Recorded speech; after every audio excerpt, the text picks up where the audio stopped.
Ladies and gentlemen, boys and girls, welcome to AutoTalk.com once again. It is I, Christian Moe. We're going to do another car review. This week we are in the 2015 Dodge Charger RT. The 2015 Dodge Charger RT is a HEMI-powered tribute to America with its rear-wheel drive platform and V8 power. The new exterior design looks great with the black grille, and the new LED-trimmed headlights look modern and aggressive. Despite the new face, you will find the same basic profile that has dominated the Charger's shape since it was relaunched more than a decade ago. It's bright red, has 20-inch alloy wheels, and with that sweet full-width taillight on the back, this car is probably the best-looking machine in the segment. But is it actually any good? So what makes the Dodge Charger RT special over a base Charger is, of course, the engine. The RT means you get the V8 in this car. It is a 5.7-liter V8 making 370 horsepower and 395 pound-feet of torque. Now, I've tested the V6 version of this car, and I loved it because I thought it felt sporty and sort of willing, and it seemed much more sporty than a car of that size should. The V8 sort of changes that dynamic completely. Instead of being a sporty car, this feels like a huge muscle-bound cruiser. Doesn't mean it's slow.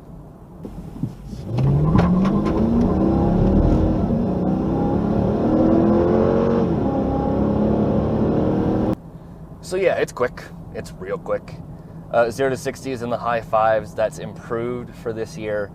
But with that great power comes kind of a greater cost. So fuel economy on this thing is rated at 16 in the city, 25 on the highway, 19 combined. What I've been seeing is about 20 and a bit, and that's with something close to a 75-25 split for highway mileage. So it's been 3/4 of my driving has been highway, and I'm still, under 21. So that's not great. And speaking of, I need to stop and get fuel again, which if you drive it like I have been is something you'll have to do a lot. All right, with that taken care of, let's get back out on the road. Now, I already talked about how this car feels less sporty than the V6, but more like a big cruising car. This car feels very much like a big GT car. And I mean, it is a big car. So this is the same basic car that you get if you get a Chrysler 300. This is just a little bit cheaper, and it's filled with a bit more plastic instead of leather. But it's still a big, comfy car. The suspension is not very stiff. The car just sort of swallows up miles, and it's actually pretty quiet in here. And then with that big, lazy V8 up front, you can just cruise for days like it's nothing. So here we are, 60 miles an hour. Bang it all the way up to 8th gear because this has the new 8-speed auto, which is new for 2015 on all models. And we're cruising at 1,250 RPMs at 60 miles an hour. Like, that's it. Barely any noise from the engine, barely any noise from the road. You just sort of hang back, relax, set cruise control, and just drift off into the distance. And if you're really lazy, they even sell this car with radar cruise control. So it's a big mile-eating monster, which quite frankly is very American. Like, that's the sort of cars that we know and love. We've got a big V8 so that when I'm stuck behind some semi-truck or whatever who's going 50 and a 55, I can just stand on the gas pedal, the big V8 kicks in, and you can go around them. And then you can ease off the throttle, go back to cruising, and get on with life. It's wonderful. Of course, comfort's pretty good in the seats. They're a little bit stiff for really long journeys, but they're really supportive, so I like that. Steering wheel feels nice. It's covered in nice soft leather, big and thick and great grips to hold on to. You can sort of hang back. Armrests are positioned just perfect. They're just high enough that you're not like dropping to sit on them. They're padded as well. This has leather on it, leather on both sides, so you have the nice leather on the armrests. It's just a very comfortable thing to sort of sit in and eat up the miles. I mean, just eat them and eat them and eat them. And again, we'll supposedly do 25 miles to the gallon on the highway. I've not done a lot of like 75 mile an hour steady state cruising, so it would be interesting to see how it runs there. Most of my driving is in the 60 to 65 mile an hour range on this back highway. So, fuel economy is pretty good for having, nearly 400 pound-feet of torque and 370 horsepower. And the car just sort of is relaxing. And the rest of the interior is pretty nice. I have the big 8.5-inch or 8.4-inch Uconnect System, big square screen in the middle, nice crisp color display, pretty high res. I've got satellite radio and Bluetooth and navigation. I've got the little Uconnect app system so I can hook my phone up to it, do Pandora, all that sort of stuff. It is great. Dual zone climate control, heated seats, all those sorts of options that people want in their big daily driving commute car. It's all here. So with the V6 gone, it does feel less sporty and more comfy just because of the way the engine feels in the car. But it's not a bad thing. It's transformed the car into something that's probably even better for people buying a car in this class, if that makes sense. You know, people who want nimble, sporty cars buy smaller cars. People who want big, hefty cruisers with big engines buy something like a Charger. And so having this big V8 in here has just been awesome. I've loved every minute of it, even if I have had to put a lot of fuel into it. But so overall driving feel, aside from being comfy, when you get off of the back road and try to tear down the twisties, things are no less fun. Thanks to that big V8, you can sort of shoot yourself out of corners, and the car has pretty decent brakes in it too. So you can hit the brakes hard, come down from a stop, make a turn. Once you clip the apex, just get on the gas. The car just launches out the other side. That big V8 roar behind you. Ah!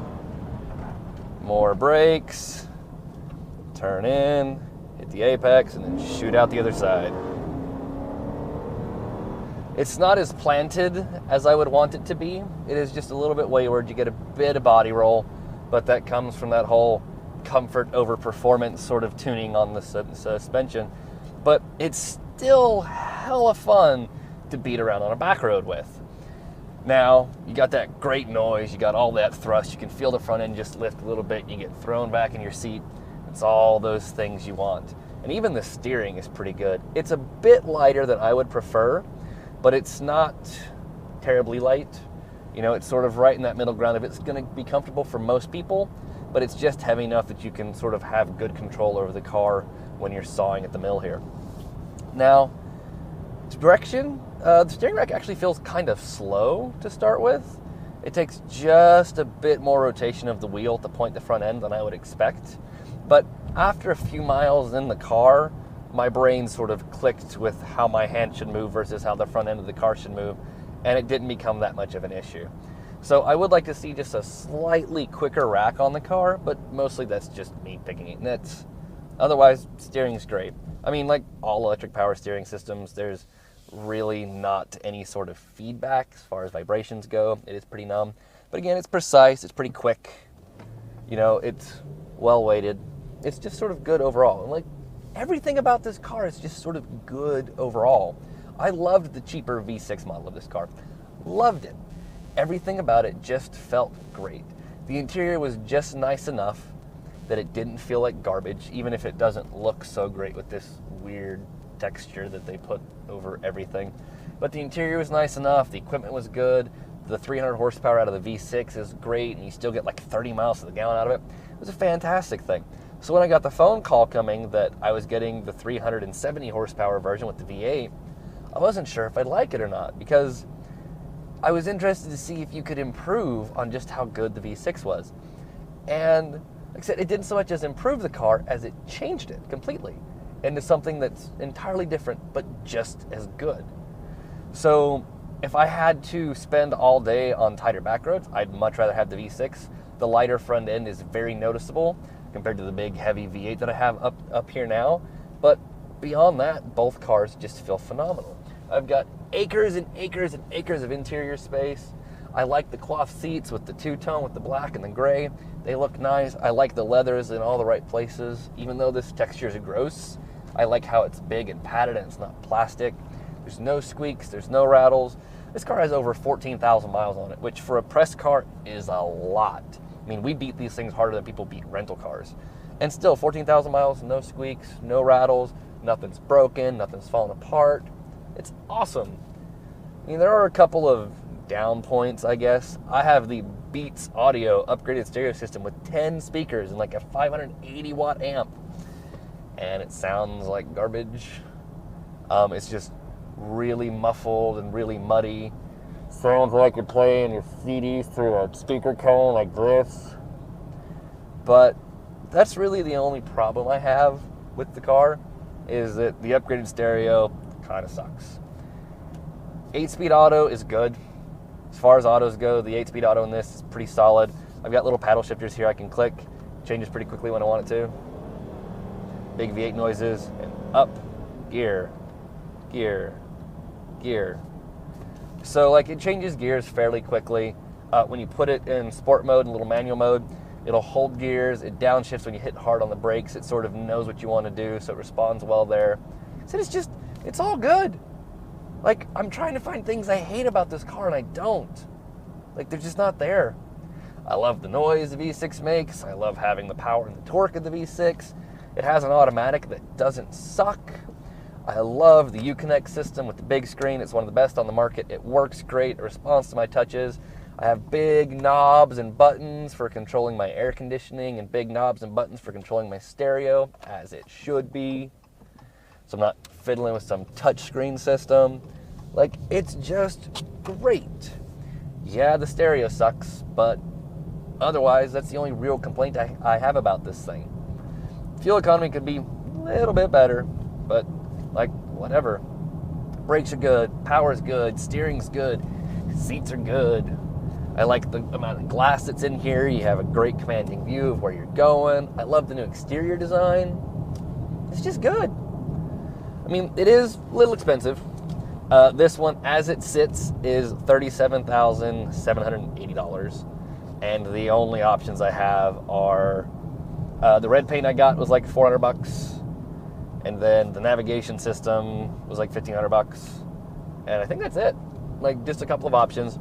So 37 grand's a bit of money, but you have a huge American sedan. It's rear-wheel drive, has 370 horsepower, almost 400 pound-feet of torque. And if you want to, you can hit this little traction control sport button down here, and it'll do one hell of a burnout. Just eat the rear tires alive.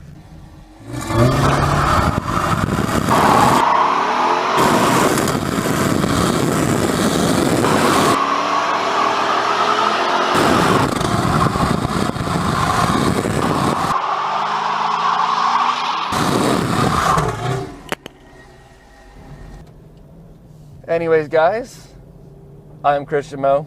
This has been a review for AutoTalk.com.